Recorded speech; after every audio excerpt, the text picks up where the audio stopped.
Pretty sweet. Oh, he's a Bruins fan, Daryl. That's okay. They both suck, so it's all fine. Ooh, some hostility going on in the chat box. What a way to start. You're going to talk to a Canadian about hockey. You got to bring it. Let's drop the gloves. Here we go. All right. So we're at the 1 o'clock mark. Thank you guys so much for coming. Thank you to all our speakers here for this panel. We're really excited to show you what they have today, and just a couple housekeeping things. If you don't want to be seen, we are recording, so just close out your camera, and then also to kindly mute yourself. We are taking questions in the chat box. Just drop them down below, and then I'll feed them to our speakers at the very end. And without further ado, I would like to introduce our panel: Brian, Daryl, Meg, and Julianne. So you guys have the floor. Awesome. Thanks so much for having us. Really excited to get started with this group. A lot of people that I admire in this whole Tenbound event. So I'm hoping you guys have had a great time so far and have learned a lot. So we are going to go ahead and get started. We have some awesome panelists today, and I'm actually going to let them introduce themselves. So Brian, if you want to go ahead and kick us off. Happy to. Brian Alcesser. I'm the Senior Director of Sales Development at AirCall, which is just a fancy way of saying that I help do our outbound process for our brand new sellers. Been doing it in this thing for 10 years or so. It's been a ride. Awesome. Daryl? Daryl's next. Should have gone Meg. She's far nicer than I am. Daryl Prale. I'm the CMO with VanillaSoft and VanillaSoft's sales engagement platform. My job here is largely about branding. So this topic is near and dear to my heart. Looking forward to learning stuff from the crew. All right, Meg, over to you. All right. Last but not least, I'm Meg Hewitt. I run the executive team. Actually, now I'm an RVP at Salesforce within the financial services division. But I got started in the sales development world in about 10 years, running sales enablement programs and sales development teams. I love seeing us on a panel together. Very recently, a couple years, we've been running a sales development forum in New York City. So we like each other on this type of thing. We get to know how this goes. I've never heard of that company, Salesforce. What's that company? I've never heard of that before. Yeah, well. Amazing. It's a place, some people have it in the background right now. Most people probably do, yes. So I'm Julianne Thompson, Head of Sales Development over at Drift. And so today we're going to be talking about building a personal brand, which I know alluded to as well. And so one of the things that we want to focus on is with the SDR role. So a lot of people early on in their career, and they have to understand what it takes to build a personal brand and why it's important, and some actionable things that we can do to help increase our personal brand, both from an external perspective and also internally as well. So those are the things that we're going to cover today. Would love to keep this interactive. I've got a couple of questions I plan on asking these folks, but please feel free to chime in the chat if you have questions you want to know. We will go back and forth and make sure we save a little bit of time at the end. So do we lose Brian? I'm not saying Brian anymore. I think Brian was intimidated by Meg and just failed. Could be. Okay. Well, we will go ahead and get started and hope we can join us back in a few. So let's start with why. So we hear about the need for SDRs to build their personal brand. You've probably seen a lot of people on LinkedIn, looking to build their personal brand. But why is it so important as a professional to be able to reach the level that you two are at right now in your career? It's a lot of work and it doesn't pay off immediately, but why do we need to focus on building out our personal brands? Meg, I'll let you go first. It will accelerate your career in the most basic form. That's what you have to think about, your why in general. And so much of why do you do what you do? Why is it in yourself? And it all goes back to the brand that you're building for yourself and for those around you. So it's, there's a self-serve, but I think really it's specifically as SDRs, time you're getting to clearly communicate who you are as a professional. And it's the best place to start in that process. And so I'll just end by saying, I remember New York City and thinking, okay, I have some college friends. I don't have a professional network. How do I build a professional network without thinking about my own brand? And what is that going to look like for me? I wasn't an SDR, but that's kind of how it started for me when I started prioritizing thinking about my personal brand. Let me jump in.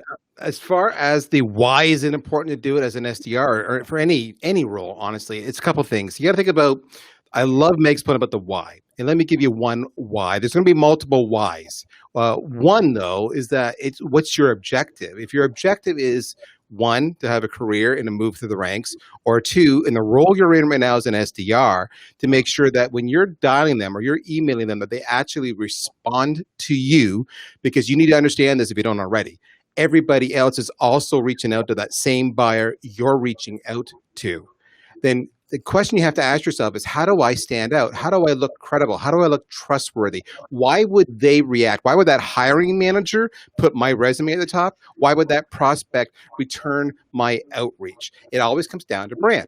So brand is really simple. It's just about having an opinion, having a take, demonstrating knowledge, being active in the community, and just, making that investment to show that you're a subject matter expert. The buying process is simple. What they do is they look for reasons not to buy. What you don't want to do is give them a reason not to buy because you look questionable. They don't know who you are. That's why you do it. Awesome. Brian, welcome back. Hey, thanks. Everyone has a sense of humor, including my computer.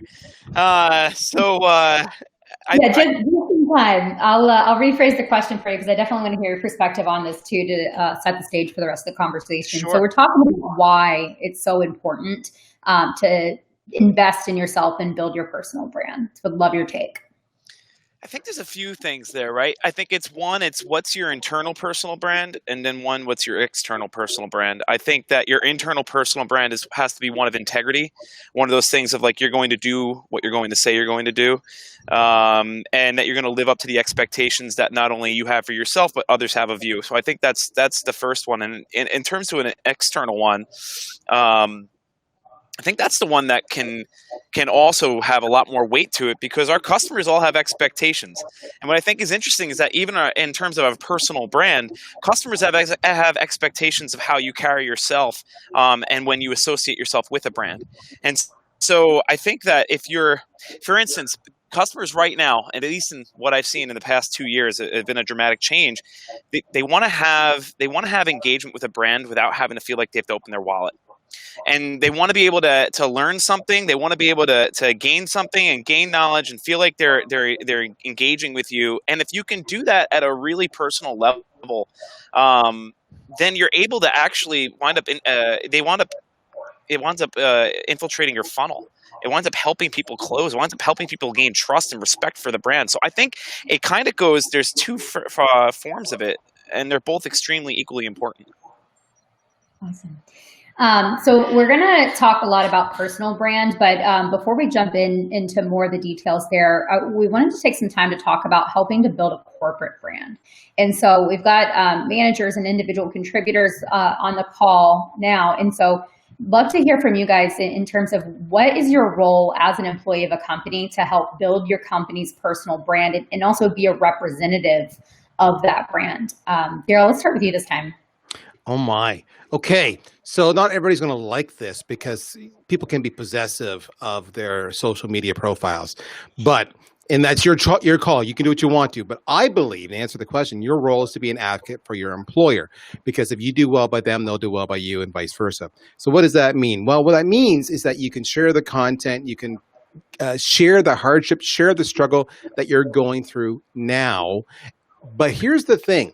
If your whole point is simply just to reshare what was already shared without adding any opinions, any takeaways, you're just, reshare, don't bother. That's a waste of time. We want to hear your content, your thoughts on that. One more thing I'll say is this. Talk about the corporate brand. I'll use VanillaSoft as an example. So yesterday, Outreach announces a $50 million raise. That's their Series F. So now they're up to $289.2 million. I compete with Outreach. I have raised less than 1% of what they've raised, less than 1%. So how do I compete with Outreach? The answer is I'm brand, social media, content, contribution to the team. And when you can multiply that by everybody in the organization, we all win. Rising water lifts all boats. So if you want to get more leads and more activities, you need to share, as do your colleagues. If you all do that together, the company wins. You make more money, more commissions because you have more activity coming in. That's how important brand is. Yeah. Daryl, one thing that was interesting that you mentioned there is it's like having a perspective. So sometimes an SDR will say, oh, I don't want to comment on something. I'll just share it because I don't have a great perspective. But that's not the truth. Any employee within the company has that perspective. And so I think it's important to be able to put that perspective on the post instead of just share. And can I jump on that just 1 second? Because a good example of that is Sarah Brazier right now at Gong. All right. So here's an SDR who's just getting into her role. You know, she's brand spanking new. Because the biggest thing I hear people say is, I don't have the experience or the knowledge or the insight to actually build a brand. Well, that's Sarah. But what is she doing? She's telling her personal story, her journey. And she's tying it back to brand. And she's laughing and she's giggling. That's your brand. It's not just your knowledge. It's also your personality. It's your transparency. It's your authenticity. It's your willingness to be vulnerable and transparent. So that, look at that as a classic case of anybody can do this. You just got to make the effort. I mean, Daryl, I'm going to jump in there and just say, well, what is the audience that you're going for as well, right? Who is it that you're trying to attract? What are you trying to do? What's your overall goal? I think Sarah's got a really great example of someone that just wants to connect with fellow people like her and share the daily struggle that, guess what? Like, that job is a really hard job. Meg agrees. I know, we've talked about it, right? It's a really hard job. She's just opening up and connecting with that whole venue. And in doing so, represents her brand really well. What Brian said. Yeah. And then you've got we can leave it at that. And then you've got 4 sales leaders sitting on this call right now that all know who she is, and she's an SDR. And I think the fact that she took the time to invest in herself, I mean, we've got 3 really, really accomplished people, and everybody knows her. And she doesn't have 10 years of experience under her belt, and you don't need that in order to be successful. And, Megan, the thing there is, she's not the only one. Where did Morgan Ingram come from? Same exact way. Where did James Bodden come from? Same exact way. These are all SDRs. All right. James Bodden has the SDR Chronicles, the podcast. So it's the exact same way. James used to do it on his lunch hour because he had a job to do, 9 to 5. So there's lots of ways to do it, but that's exactly what it is. You nailed it there, Julianne. Yeah, this wasn't necessarily a question that I plan on asking, but one that I've been thinking about too is, so how do you balance getting your job done, right, and having the time? Because if you're an SDR, you're working a lot already. And if you're doing really well and you're investing in your performance, that's a lot of time spent. How do you balance focusing on your professional brand, but also getting your job done and hitting your numbers? I don't think those are mutually exclusive. Yeah, exactly. I was going to pipe in just around, maybe it's also a question that you were maybe going to ask later, but I think it really relates, is you should have a funnel for yourself and your own personal brand, right? Like, who do you want to be in touch with? And then all the time, have people connecting you to senior grad at Salesforce, or someone who want a job at Salesforce. Then do you think those people are the people that I'm out those people on a day-to-day basis? Probably not as a sales leader. They need to put me in a funnel and put me in an 8-step case, send me a recap and follow up, and help me help them. And so that goes to kind of managing amazing brand building. Because if you're doing that with me, I'm going to recommend you to Brian's team, Daryl, about you. Your circle is going to automatically get bigger and better because of the way that you communicate with me as a single person. It's how you go easily. And it doesn't have to be even more than 10% right? Put a half hour on your calendar and think, who's one person this week I want to reach out to? Pop them in a cadence. Yeah, David Goggins mentions in his books, just jump in on this, Julian, for a second.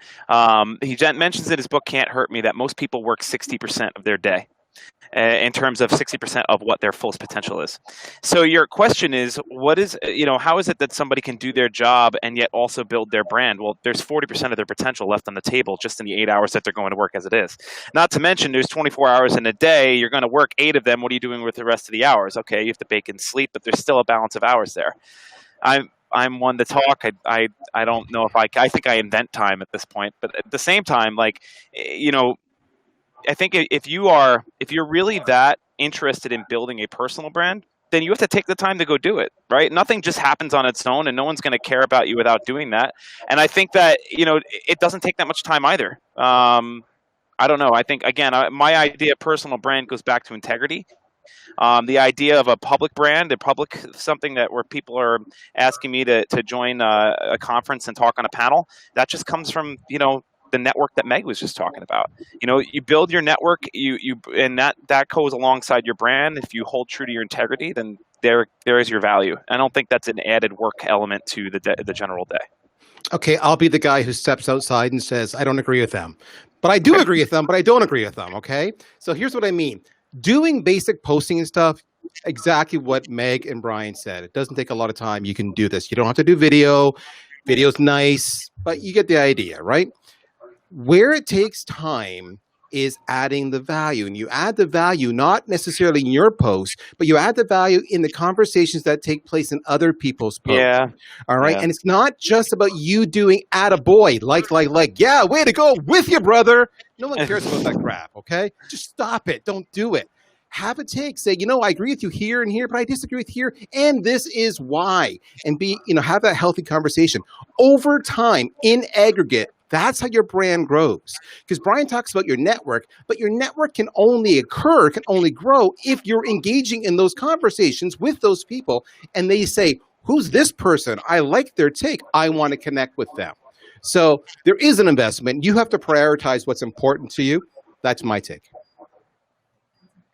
Let's focus a little bit on, and you've touched on this, but the circle, the network, the board of trusted advisors, and the mentorship piece of it too. So I'm curious to hear from you what mentors you've had, and what people you may be mentoring now, and what the impact of having a mentor, or if you refer to it as a board of trusted advisors. Meg, I loved your take on prospecting into people to have them join that board. But let's just hear you talk through the importance of that and what your experiences have been. Who do you want to begin? She said Meg. Okay, mine was breaking up a little bit. Yeah, it's a good question. I want to make sure I got your question, your personal brand, your mentorship. So it's something I do daily, and it's something that I look for in my life constantly. I think at any point in my career, my mentors tend to shift and change a little bit. And I think that's by nature of the position that you have and the reason why you have someone in your life as a mentor. But then again, it's not like you ignore the people that have helped you once. They still are able to add value and give you perspective. So again, I think it's about prioritizing and figuring out what is most important. What type of relationship are you looking for? What are you prioritizing that's going to get you to the next level in your career or the next place that you want to go? Maybe it's personal, maybe it's professional. But I'll tell you, I mean, I was a year in at Salesforce as a brand new leader, and I just was ruthless and I didn't pay attention to whose title was who or what was what. And I ended up now I have this amazing relationship with the head of all of our Service Cloud division, who just got a massive promotion that reports down from Mark Benioff. And we Google chat all the time, right? And he's my buddy. And I know I can look to him, and I know that I have a place that if I want to talk about my career and what that looks like he's my advocate. He's looking out for me. He's an ally of mine. So I think it's just really important to do that. Don't hold back. It's only going to get you're going to get in your own way. Let me jump in. That's a hard truth here, right? Chances are the job you're in now, you've never done before. So you can spend a lot of cycles trying to figure it out on your own, or you can just, cut to the front of the line by asking everybody else who's gone there before you. That's number one. I did that. First time as a VP of marketing, I'd go into meetings, my ideas would get shot down all the time. The CTO would go in, they're like, high five, yeah. I took him aside and I said, how the hell do you get your ideas approved and I don't? I was the first time VP. And he said, Daryl, decisions are made before the meeting ever starts. And I'm like, oh my gosh, that changed my career. But the other part is, it's not just your job, it's also your objective. So when I really wanted to get serious about social media, my mentor was 22 years old. I said, Scott, teach me LinkedIn. Teach me to really know LinkedIn. All right. So your mentors can be older, your mentors can be younger, but just get over yourself and just ask for help, because that's the shortcut to success. I would be remiss to not mention one thing, and that's, I think my own idea of being a sales dev leader or being a successful sales dev leader actually didn't even start until I reached out to Meg Hewitt for help. Meg was one of the first people to bring me in. She mentioned the New York City Sales Dev Forum. I had went as a attendee, and then just reached out to her to see if I could add value to her day and maybe help her. Next thing you know, she's having me help run it with her, and then she's introducing me across her network. It's like, I think it's instances like that where, I didn't have to send that email. I didn't have to ask Meg, but I identified Meg as someone that I wanted in my network and that I looked up to. And she just took that as simple Meg, let me just bring this and show you all the value that I can do for my friends. And that's kind of, I think, the beauty of a network. Well, I'll just say one thing that differentiated Brian specifically is, I think a big thing that we run into is we really want to get involved, right? And we're like, I'm so willing to help. And I'm so willing. And then you actually ruin your personal brand by then not following through. And True. I knew pretty straight away, Brian followed up. I was like, can you help me with this? It was done. And I started to realize, I was like, oh, he's following through on what he said he wanted to do. And it was very clear that he was so dependable. And I was saying, he added so much value. Exactly, Carol. Well, this session has flown by. I feel like I could ask you each 5 more questions in the next 20 minutes and get a ton of value out of it. So thank you so much for joining us. Thanks for everybody who was able to attend as well. But any last parting words of wisdom, things that you just got to get off your chest that the audience needs to hear about building personal brand? What works for me is you got to get a mug that has your name on it. When you do that, your personal brand is set. All right, you don't have to say a damn thing. It's amazing. I love it. All right. Thank you all. Be bold. Don't hold back. That's the same way I would say, don't hold back. Just go for it. And Daryl, send me a mug with my face on it.